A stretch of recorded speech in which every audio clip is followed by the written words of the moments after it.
దేవుడైన యెహోవా అబ్రహాముకు ప్రత్యక్షమయ్యి, నీవు లేచి నీ దేశము నుండి, నీ బంధువుల యొద్ద నుండి, నీ తండ్రి ఇంటి నుండి బయలుదేరి నేను నీకు చూపించు దేశమునకు వెళ్ళుము. ఏమి విడిచిపెట్టమన్నాడు దేవుడు? అబ్రహాము నివసించిన దేశాన్ని విడిచిపెట్టమన్నాడు. అబ్రహాము కలిగినటువంటి బంధువులను విడిచిపెట్టమన్నాడు. అబ్రహాముకు జన్మనిచ్చినటువంటి తండ్రి ఇంటిని విడిచిపెట్టమన్నాడు. కాబట్టి అబ్రహాము ఏం చేశాడంటే, యెహోవా చెప్పినట్లు అబ్రహాము చేసెను. హల్లెలూయా. సువార్త ఏం చెప్తుంది? యేసు ప్రభువారు ఏం చెప్తున్నారు? ఆయన చెప్పినట్లు మనం చేస్తేనే మనకు ఆశీర్వాదం వచ్చింది. అబ్రహాము యొక్క వంశము సమస్త భూజనులలో ఆశీర్వదించబడుద్ది. అబ్రహాము ద్వారానే లోకంలో ఉన్న ప్రజలకు ఆశీర్వాదము వచ్చింది. మరి అబ్రహాం విడిచిపెట్టాడు, మనం కూడా ఏమి విడిచిపెట్టాలి? మనం విడిచిపెట్టాల్సిన ఏముంది? వాటిని విడిచిపెట్టమన్నాడు దేవుడు. వాటిని విడిచిపెట్టాలి మనం. అబ్రహాము ఊరిని విడిచిపెట్టాడు, బంధువులను విడిచిపెట్టాడు, గ్రామాన్ని విడిచిపెట్టాడు, దేశాన్ని విడిచిపెట్టాడు. ఎందుకు విడిచిపెట్టమన్నాడంటే, అసలు అబ్రహాము నివసించే ప్రదేశమే దేవుని దృష్టికి మంచిది కాదు. అబ్రహాము నివసించే ఊరే దేవుని దృష్టికి మంచిది కాదు. అబ్రహాముకు ఉన్నటువంటి బంధువులు ఎవరు కూడా దేవుని దృష్టికి సరైన వారు కాదు. ఏదైతే నీకు ఆశీర్వాదానికి అడ్డంగా ఉందో ప్రతి దానిని నువ్వు తొలగించుకోవాలి, దాన్ని విడిచిపెట్టాలని దేవుడు చెప్తున్నాడు. కాబట్టి అబ్రహాము విశ్వాసులకు తండ్రి అయ్యాడు. అబ్రహాము అనేక మంది కంటే శ్రేష్ఠుడుగా ఉన్నాడు. దేవుడు అబ్రహాముతో చెప్పినట్లు అబ్రహాము చేశాడు. కనుక అబ్రహాము అనేక ప్రపంచంలో ఇవాళ కొన్ని కోట్ల మందికి ఆయన తండ్రిగా ఉన్నాడు. మొదటి రాజుల గ్రంథము 19వ అధ్యాయము 19వ వచనం చదివితే, ఏలియా అచ్చట నుండి పోయి తరువాత అతనికి షాపాతు కుమారుడైన ఎలీషా కనబడెను. అతడు తన ముందరనున్న 12 అరకల ఎడ్ల చేత దుక్కి దున్నించుచుండెను. 12వ అరక తాను తోలుచుండెను. ఏలియా అతని చేరబోయి తన దుప్పటి అతని మీద వేయగా అతడు ఎడ్లను విడిచి ఏలియా వెంట పరిగెత్తి, నేను పోయి నా తల్లిదండ్రులను ముద్దు పెట్టుకుని తిరిగి వచ్చి నిన్ను వెంబడించేదనని చెప్పి అతనిని సెలవడిగెను. అతడు పోయి రమ్ము, నా వలన నీకు నిర్బంధం ఏమీ లేదని చెప్పాను. అందుకు అతడు అతనిని విడిచి వెళ్ళి కాడి ఎడ్లను తీసి వధించి వాటి మాంసమును గొర్రెనగల చేత వంట చేసి జనులకు వడ్డించెను. వారు భోజనం చేసిన తర్వాత అతడు లేచి ఏలియా వెంబడి వెళ్ళి అతనికి ఉపచారము చేయించుండెను. నీకు మారుగా ఉండటానికి షాపాతు కుమారుడైనటువంటి ఎలీషా ఉన్నాడు, ఎలీషాను నువ్వు అభిషేకించు అన్నాడు. సరే, ఎలీషా దగ్గరకు వచ్చినప్పుడు ఎలీషా పెద్ద వ్యవసాయకుడు. 12 అరకలు తోలుతా ఉన్నాడు. 12 అరకలు కూడా అతనియే. 11 అరకలు పనివారితో తోలిస్తూ 12వ అరకని ఆయనే ఏం చేస్తున్నాడు? పొలాన్ని దున్నుతా ఉన్నాడు. ఏలియా దగ్గరికి వెళ్ళి ఏం చేశాడంటే, ఏలియా మీద ఉన్నటువంటి ఆ దుప్పటిని ఎలీషా మీద వేశాడు. అంతే, ఏమీ చెప్పలా. వెంటనే ఎలీషా మీదకి దేవుని ఆత్మ వచ్చేసింది. ఏలియా దగ్గరికి వచ్చి అన్నాడు, అయ్యా, నువ్వు నాకు కొంచెం సెలవు ఇచ్చినట్లయితే నేను నా ఇంటికి వెళ్ళి మా అమ్మని మా నాన్నని ముద్దు పెట్టుకొని తిరిగి నీతో వచ్చేస్తా అన్నాడు. వెళ్ళాడు. తాను ఏ ఎడ్లయితే ఆయన ఇష్టపడి మేపుకుంటున్నాడో పెంచుకుంటున్నాడో ఆ వ్యవసాయకుడు, ఆ 2 ఎద్దులను చేసి ఏం చేశాడంటే 2 ఎద్దులను తీసి వాటిని వధించి గొప్ప విందు చేసి తనకు కావలసిన వారందరినీ భోజనానికి పిలుచుకొని, లేదా ఆ ఊరి వారందరికీ భోజనం సిద్ధం చేసి తల్లిని తండ్రిని తాను వ్యవసాయం చేసి కాడిని ఎడ్లను కూడా విడిచిపెట్టేసి ఏలియా దగ్గరకు వచ్చేసాడు. అన్నిటిని విడిచిపెట్టి వచ్చినటువంటి ఎలీషా, ఏలియానే గొప్ప ప్రవక్త అయితే ఏలియా 7 అద్భుతాలు చేస్తే ఎలీషా తన జీవితంలో 14 అద్భుతాలు చేశాడు. హల్లెలూయా. గొప్ప మిగిలిపోయాడు. ఎందుకని దేవుని సేవ చేయడానికి ఏది అడ్డమో దానిని నువ్వు విడిచిపెట్టాలి. ముందు దేవునిని సేవించడానికి, దేవునిని స్తుతించడానికి ఏది నీకు అభ్యంతరంగా ఉందో దాన్ని నువ్వు ముందు పక్కన పెట్టాలి. నువ్వు పెట్టలేనప్పుడు దేవుని నువ్వు సంతోషపరచలేవు. దేవుని ద్వారా ఒక గొప్ప ప్రణాళికని, లేకపోతే ఒక గొప్ప ఔన్నత్యాన్ని, లేదా ఒక గొప్ప దీవెనను, ఆశీర్వాదాన్ని నువ్వు స్వతంత్రించుకోలేవు. ఈ విధంగా తల్లిని తండ్రిని విడిచి ఆ ఎద్దులను కూడా మళ్ళీ ఇవి ఎప్పటికైనా నాకు ఇబ్బంది కలిగిస్తేమని వాటిని కూడా వంట చేసేసి ఇంకా నాకు వీటితో నాకు సంబంధం లేదని వచ్చేసాడు. ఏలియా దగ్గర ఏలియాకి ఉపచారము పరిచయం చేస్తా ఉన్నాడు. ఏలియా కావలసినవి వండి పెడుతూ, ఉతికి పెడుతూ, శుభ్రం చేస్తూ, ఏలియా ఏ పని చెప్తే ఆ పని ఎలీషా చేశాడు. ఏలియా దగ్గర చాలా మంది శిష్యులు ఉన్నారు. ఎంత గొప్ప భాగ్యమో వాళ్ళు ఎవరికి కూడా దొరకలా. ఎవరికి దొరికిందంటే అన్నిటినీ విడిచి వచ్చినటువంటి ఎలీషాకు దొరికింది. ఏ విడిచిపెట్టాడు? తల్లిని విడిచిపెట్టేశాడు, తండ్రిని విడిచిపెట్టేశాడు, తనకున్నటువంటి భూమిని విడిచిపెట్టేశాడు, తన బంధువుల్ని, గ్రామాన్ని కూడా విడిచిపెట్టేశాడు. తాను ఎంతో ప్రేమించి మేపుకుంటున్నటువంటి ఆ ఎద్దుల చతను కూడా ఏం చేశాడు? అందరికీ విందు చేసేసి సమస్తాన్ని విడిచిపెట్టి దేవుని కోసం వచ్చేసాడు. ఏమయ్యాడంటే గొప్ప ప్రవక్త అయిపోయాడు. ఇప్పటికీ కొన్ని కోటాను కోట్ల సార్లు, కొన్ని కోటాను కోట్ల మంది ఎలీషా గురించి ప్రపంచం అంతా చెప్తున్నారు. విడిచిపెట్టి వచ్చాడు కనుకే ఎంత మనం అనుకుంటాం, ఎలీషా చనిపోయాడు అనుకుంటున్నాం. కాదు, బ్రతికున్నాడు కనుకే మనం చెప్పుకుంటున్నాం. హల్లెలూయా. దేవునిలో ఎవరైతే ఉన్నారో, దేవునిలో ఎవరైతే నిత్య జీవాన్ని కలిగి ఉన్నారో వారందరూ జీవించే ఉన్నారు. హల్లెలూయా. కాబట్టి మనము దేవుని పనికి, దేవుని ఆశీర్వాదానికి మనకి ఏది అడ్డుగా ఉందో దాన్ని మనం విడిచిపెట్టాలి. విడిచిపెట్టినప్పుడే మనకి ఆశీర్వాదం వచ్చింది, దీవెన వచ్చింది. ఎబ్రీయులకు రాసిన పత్రిక 11వ అధ్యాయము 23వ వచనం దగ్గర నుంచి చదువుతాను. మోషే పుట్టినప్పుడు అతని తల్లిదండ్రులు ఆ శిశువు సుందరుడైయుండుట చూచి విశ్వాసమును బట్టి రాజాజ్ఞకు భయపడక 3 మాసములు అతని దాచిపెట్టిరి. మోషే పెద్దవాడైనప్పుడు విశ్వాసమును బట్టి ఐగుప్తు ధనము కంటే క్రీస్తు విషయమైన నింద గొప్ప భాగ్యమని ఎంచుకొని అల్పకాలము పాపభోగము అనుభవించుట కంటే దేవుని ప్రజలతో శ్రమ అనుభవించుట మేలని యోచించి ఫరో కుమార్తె యొక్క కుమారుడని అనిపించుకొనుటకు ఒప్పుకొనలేదు.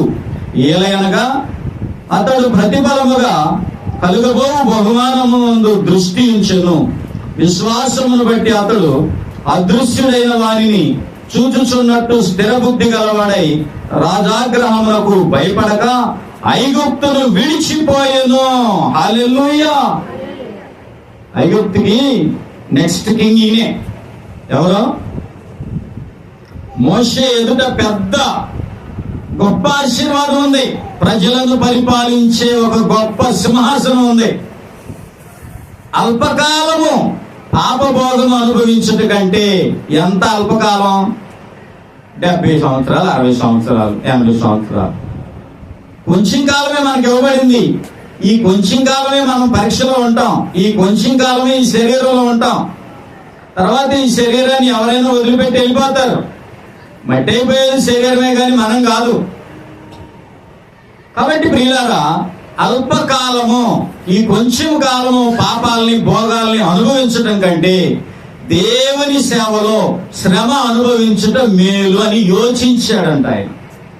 కాబట్టి తన ముందున్నటువంటి సింహాసనాన్ని కూడా విడిచిపెట్టేసి ఐగుప్తు యొక్క రాజు ఆజ్ఞను కూడా తృణీకరించేసి, అవసరం లేదు నాకు, దేవుని ప్రజలతోనే ఉంటాను, దేవునితో ఉంటాను, శ్రమైన, నిందైన, అవమానమైన దేవునితోనే నేను సాగుతానని తన ముందున్నటువంటి రాజ్య అధికారాన్ని విడిచిపెట్టేశాడు. హల్లెలూయా. ఫరో యొక్క కుమార్తె కుమారుడు అనిపించుకున్నట్టుగా ఇష్టపడలేదంట. ఇప్పుడు ఎవరైనా వచ్చి మిమ్మల్ని పెంచుకుంటాం, మాకు 10 ఎకరాలు ఉన్నాయంటే మేమత్తాం అని వెళ్ళిపోతారు. అయ్యో బంగారులాగా వెళ్ళిపోతారు. నువ్వు వస్తావా అంటే నేనొత్తా అని వెళ్ళిపోతారు. అసలు ఆయన ముందుంది, రాజవంశంలో పెంచబడ్డాడు, రాజకుమారుడిగా పెంచబడ్డాడు. ఫరో తర్వాత కుమార్తె స్థానంలో ఆయనే ఫరోగా ఉంటాడు. ఏం చేశాడు తెలుసా? దేవుని కోసం సింహాసనాన్ని వదిలిపెట్టేశాడు. హల్లెలూయా. ఫరో కుమార్తె కుమారుడు అనిపించుకునే మాటను కూడా వదిలిపెట్టేశాడు. అనిపించుకోవడానికి ఇష్టపడలా. రాజు ఆజ్ఞ జారీ చేశాడంట, నువ్వు ఏం చేసుకుంటావో చేసుకో, నేను నాకు ప్రత్యక్షమైన దేవుని దగ్గరికి వెళ్ళిపోతానని. దేశానికి రాజుగా ఉండవలసిన వాడు ఎక్కడికి వచ్చేసాడు? పక్కన ఉన్నటువంటి దేశానికి వెళ్ళి గొర్రెలు కాసుకుంటున్నాడు. ఎవరయ్యా నువ్వు?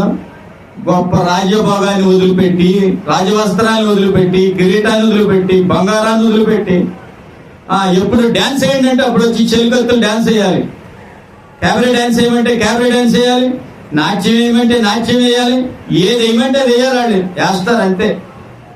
రాజకుమారుడు ఇన్ని వదిలిపెట్టేసి, మంచి ఆహారం వదిలిపెట్టి వచ్చేసి ఈ అడవిలో పడి తిరుగుతున్నావు ఏంటంటే దేవుడు. హల్లెలూయా. ఎవరో దేవుడు ఇక్కడ పిలిచింది. నన్ను పిలిచింది దేవుడని మీరు అనుకుంటున్నారా? అసలు నన్ను పిలిచింది యేసయ్య అనుకుంటున్నారా?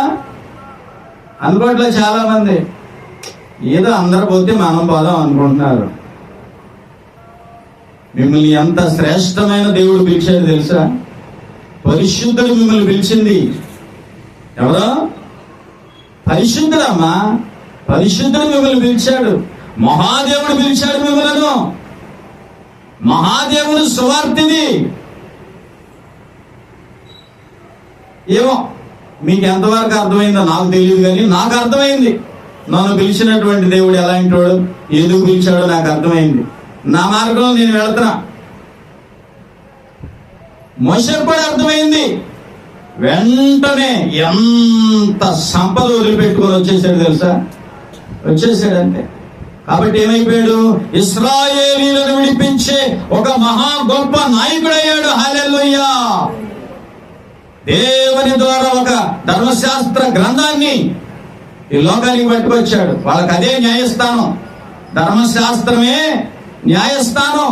మొట్టమొదటి లోకానికి ధర్మశాస్త్రాన్ని లేదా న్యాయస్థానాన్ని భూమి మీదకి తెచ్చింది ఎవరో తెలుసా?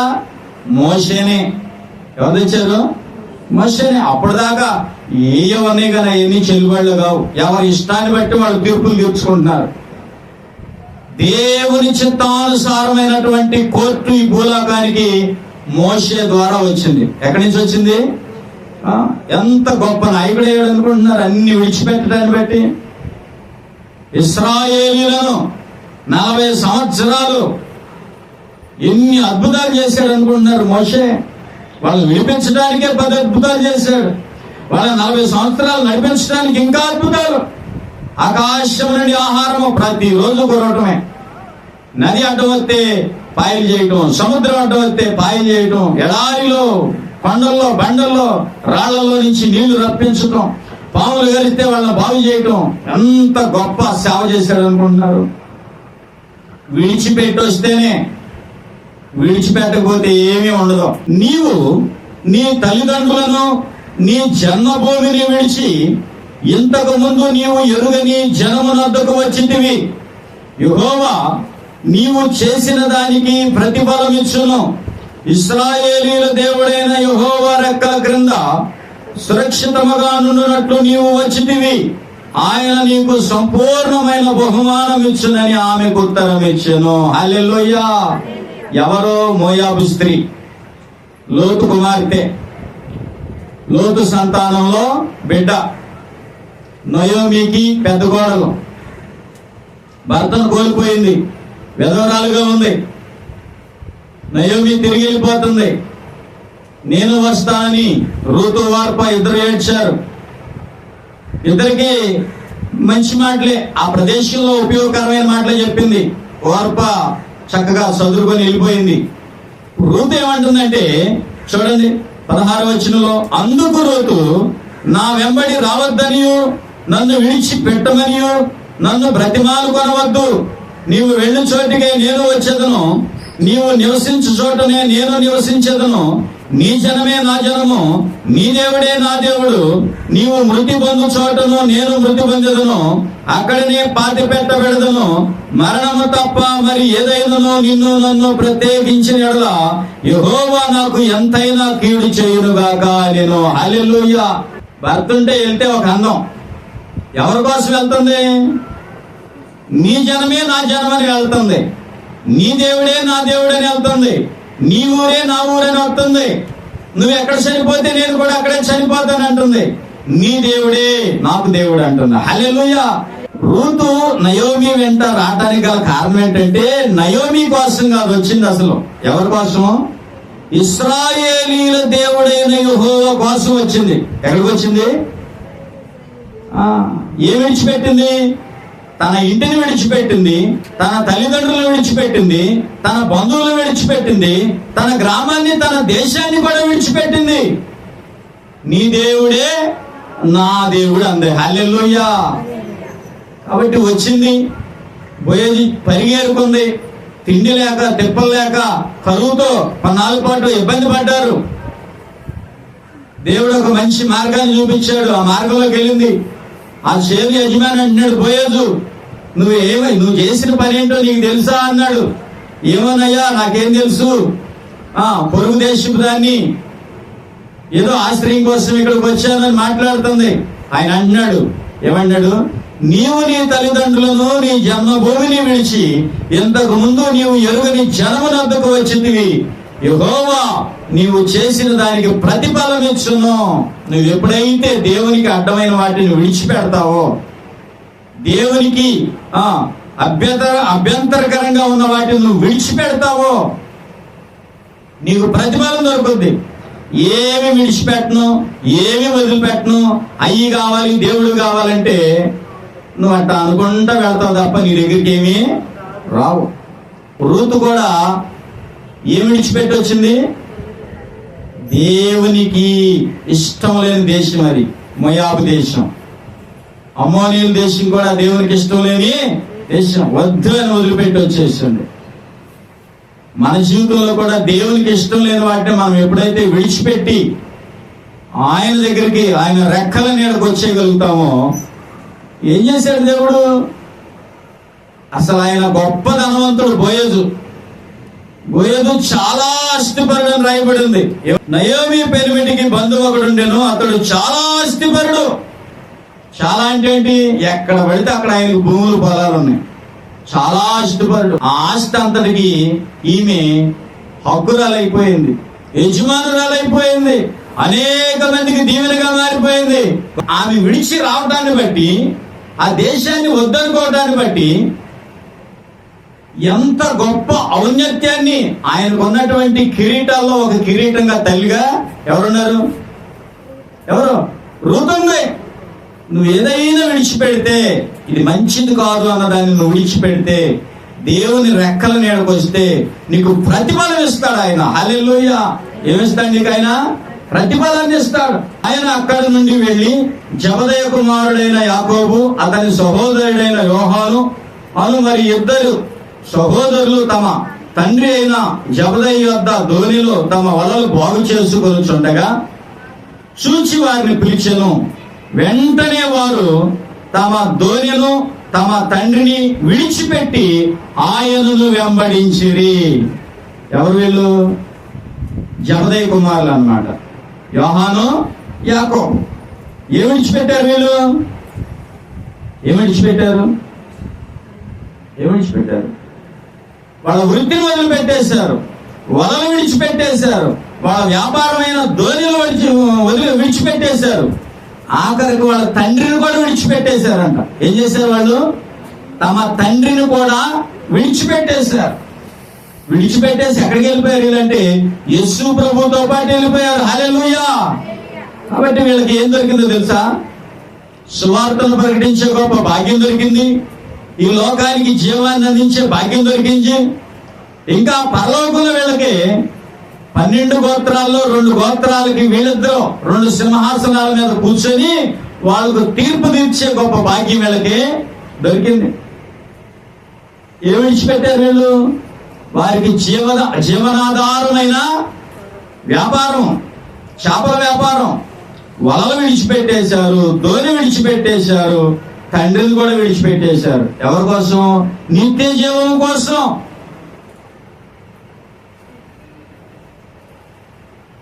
ఏదైనా నువ్వు దేవునికి అడ్డంగా ఉన్న దాన్ని మనం విడిచిపెట్టాలి. ఆయన నిన్ను కోరుకున్నాడు, ఆయన నిన్ను ప్రత్యేకపరుచుకున్నాడు, ఆయన కనుదృష్టి నీ మీద పడింది కాబట్టే ఈ ప్రేమ నీ దగ్గరకు వచ్చింది. ఆయన కనుదృష్టి ఎవరి మీద పడలేదో వాళ్ళ దగ్గరికి ఈ ప్రేమ వెళ్ళదు.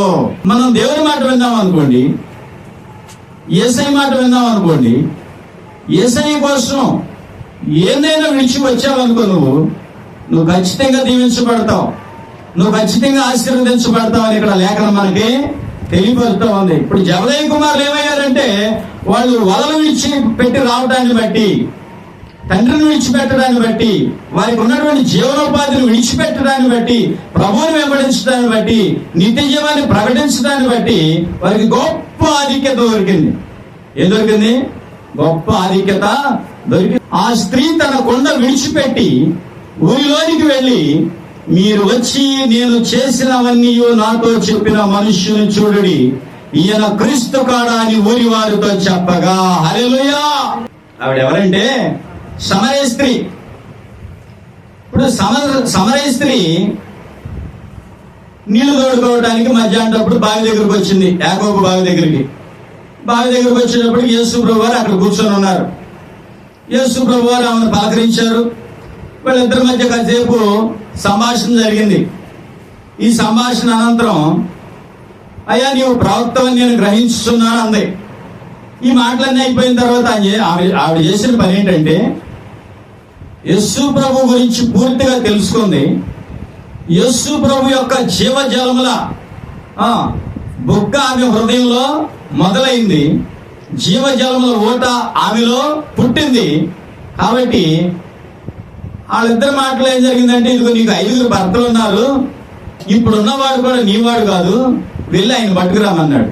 ఏమన్నాడు? కాబట్టి ఇప్పుడు ఇక్కడ మనం చూసామనుకోండి, ఆ స్త్రీ తన కొండ విడిచిపెట్టి ఊరిలోకి వెళ్ళి, ఇప్పుడు ఈ కొండ ఎవరి కొండ? ఇప్పుడు ప్రజెంట్ ఉన్న భర్తకి సంసారం చేస్తా, ప్రజెంట్ ఉన్న భర్తకి నీళ్లు తీసుకురావడానికి వచ్చింది. కాబట్టి ఈ కొండ ఇక్కడ విడిచిపెట్టేసిందంటే ఏం చేసింది ఆవిడ?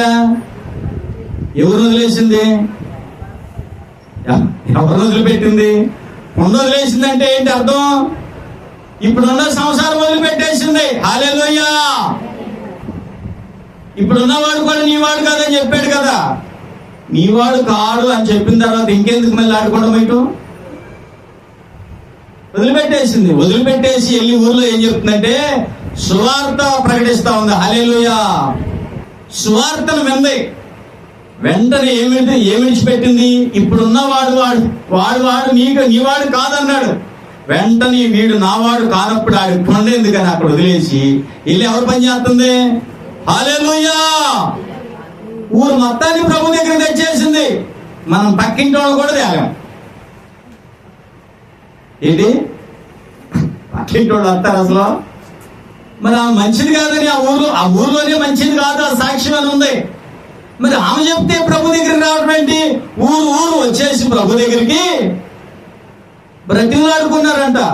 అయ్యా మా ఊర్లో ఒక రోజు ఉన్నాయ్యా, 2 రోజులు ఆయన ఎక్కడున్నాడు? ఈ శిష్యులందరూ పంపించిన తర్వాత యేసు ప్రభు వారు ఏం చెప్పారంటే, మీరు ఎక్కడికైనా వెళ్ళండి కానీ సమరయలు పట్టణంలోకి మాత్రం వెళ్ళొద్దు అన్నాడు ఆయన. ఏమన్నాడు? సమరయలు పట్టణంలోకి మీరు వెళ్ళొద్దు అన్నాడు. కానీ ఇప్పుడు ప్రభువే వెళ్ళే పరిస్థితి వాళ్ళే తెలుసుకున్నారు. హల్లెలూయా!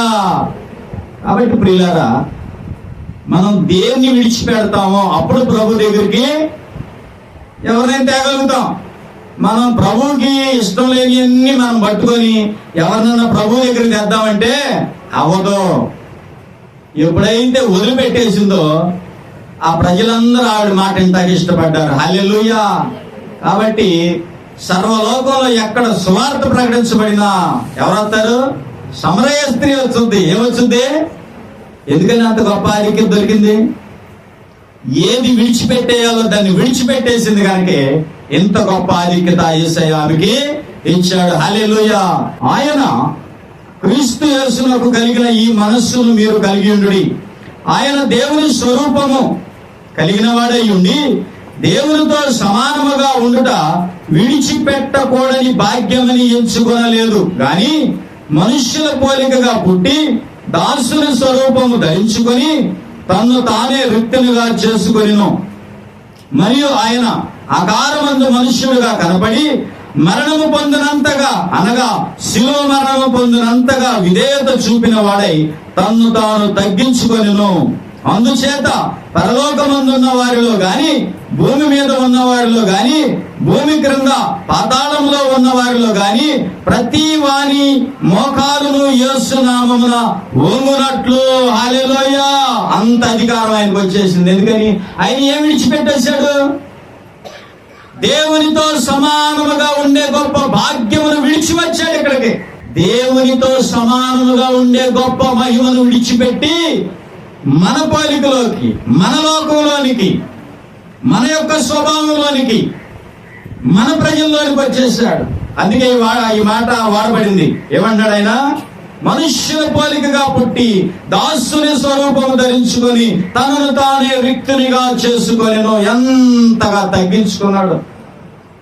శిలువ కూడా తనను తాను అప్పగించుకున్నాడు. మన కోసం చచ్చిపోయే వాళ్ళు ఎవరు లేరు. మనల్ని విడిపించేంత పరిశుద్ధులు ఇక్కడ ఎవరో లేరు. నువ్వు వెచ్చలవిడిగా తిరుగుతున్నావు అనుకో, నీ గురించి పెద్దగా ఏం మాట్లాడుకోరు. అటు పోతున్నాడు రా, అటు పోతుందిరా అనుకుంటారు, వదిలేసుకుంటారు. అవన్నీ మానేసి నువ్వు బైబిల్ పట్టుకొని పరిశుద్ధ గ్రంథానికి రా, పరిశుద్ధ మందిరానికి రా, నిన్ను విచిత్రంగా చూస్తారు, వెంటగా చూస్తారు. ప్రభు పట్టుకున్న తర్వాత నువ్వు జారేది లేదు, జారే పనే లేదు ఇక. హల్లెలూయా! ఎందుకంటే నిన్ను రక్షించడం కోసం ఆయన మనుష్యుల పోలికలోకి వచ్చాడు. దాసుని స్వరూపాన్ని ధరించుకున్నాడు. తనను తాను సిలువలో అప్పగించుకొని రిక్తునిగా మారిపోయాడు. హల్లెలూయా! కాబట్టి ఆ గొప్ప మహిమను విడిచిపెట్టి రావడాన్ని బట్టి మనకు రక్షణ వచ్చింది, మనకు నిత్య జీవం వచ్చింది. ఆయనకి ఇంకేమొచ్చింది? పైన ఆకాశంలో పరలోకంలో గొప్ప పేరు వచ్చింది, భూమి మీద గొప్ప పేరు వచ్చింది ఆయనకి, పాతాళంలో కూడా గొప్ప పేరు వచ్చింది. ఈ పేరును బట్టి పాతాళంలో ఉండేవాళ్ళు ఆయన దగ్గర మోకాలు దండేయాలి, భూమి మీద ఉండేవాళ్ళు ఆయన దగ్గర మోకరించాలి, పరలోకంలో ఉన్న దేవదూతలు కూడా ఆయన ముందు మోకరించాల్సిందే. హల్లెలూయా! నువ్వు విడిచిపెట్టాలి. నువ్వు విడిచిపెట్టాల్సిన ఏవో ఉంటాయి. ఈ వాక్యం మనకి ఎందుకు చెప్తున్నాడంటే, నేనైనా మీరైనా మనమైనా విడిచిపెట్టాల్సిన ఏవో ఉన్నాయి. వాటిని మనం విడిచిపెడితే గొప్ప ఆధిక్యత మనకు దేవునిలో దొరుకుతుందని దేవుడు సెలవిస్తా ఉన్నాడు. అతిక్రమములను దాచిపెట్టువాడు వర్ధిల్లడు, వాటిని ఒప్పుకొని విడిచిపెట్టువాడు కనికరము పొందును. నిత్యము భయము కలిగి ప్రవర్తించువాడు ధన్యుడు. హృదయమును కఠినపరుచుకుని వాడు కీడులో పడును. ఏమని చెప్తున్నాడు ఇక్కడ? అతిక్రమములను దాచిపెట్టువాడు వర్ధిల్లడు, వాటిని ఒప్పుకొని విడిచిపెట్టువాడు కనికరము పొందును. తన అతిక్రమములకు పరిహారము నొందినవాడు, తన పాపములకు ప్రాయశ్చిత్తము నొందినవాడు ధన్యుడు. యెహోవా చేత నిర్దోషి అని ఎంచబడిన వాడు, ఆత్మలో కపటము లేనివాడు ధన్యుడు. 5వ వచనం, 5వ శరణంలో, నా దోషమును కప్పుకొనుక నీ ఎదుట నా పాపము ఒప్పుకొంటిని, యెహోవా సన్నిధిని నా అతిక్రమములు ఒప్పుకొందుననుకొంటిని, నీవు నా పాప దోషమును పరిహరించి ఉన్నావు. హల్లెలూయా! ఒప్పుకొని వాటిని విడిచిపెట్టాలి. ఏమి విడిచిపెట్టారు? అబ్రహాము దేశాన్ని విడిచిపెట్టాడు, బంధువులను విడిచిపెట్టాడు, తన ఊరును విడిచిపెట్టాడు, తన తండ్రి ఇంటిని విడిచిపెట్టాడు. దీవెన వచ్చింది, ఆశీర్వాదం వచ్చింది. మోషే ఏమి విడిచిపెట్టాడు? ఐగుప్తుని విడిచిపెట్టాడు, సింహాసనాన్ని విడిచిపెట్టాడు, ఐగుప్తు తల్లిని విడిచిపెట్టాడు. ఏమొచ్చింది? గొప్ప నాయకుడు అయ్యాడు. ఎలీషా తన తల్లిని, తండ్రిని, తన భూములను, తన ఎద్దులను, సమస్తాన్ని విడిచిపెట్టాడు, మహాప్రవక్తగా నిలిచిపోయాడు. రూతు తన దేశాన్ని, తన బంధువుల్ని, తనకున్న కుటుంబీకులందరినీ విడిచిపెట్టేసింది. గొప్ప ధన్యురాలయ్యింది. కాబట్టి ప్రియులారా, ఇలా మనం చూసుకుంటే విడిచిపెట్టిన వారందరూ, జబదయి కుమారులు ఏమయ్యారు, పేతురు గారు ఏమయ్యారు, వీళ్ళందరూ విడిచిపెట్టి వచ్చారు. కానీ చివరి మనకు చెప్పినటువంటి మాటలు ఏంటంటే, అతిక్రమములు విడిచిపెట్టండి, పాపాలను విడిచిపెట్టండి. అతిక్రమాలని, పాపాలను విడిచిపెడితే చాలు. మీరు దీవించబడతారు, మీరు ఆశీర్వదించబడతారు, ఆయన హస్తము మీకు తోడుగా ఉంటుందని దేవుడు సెలవిస్తా ఉన్నాడు.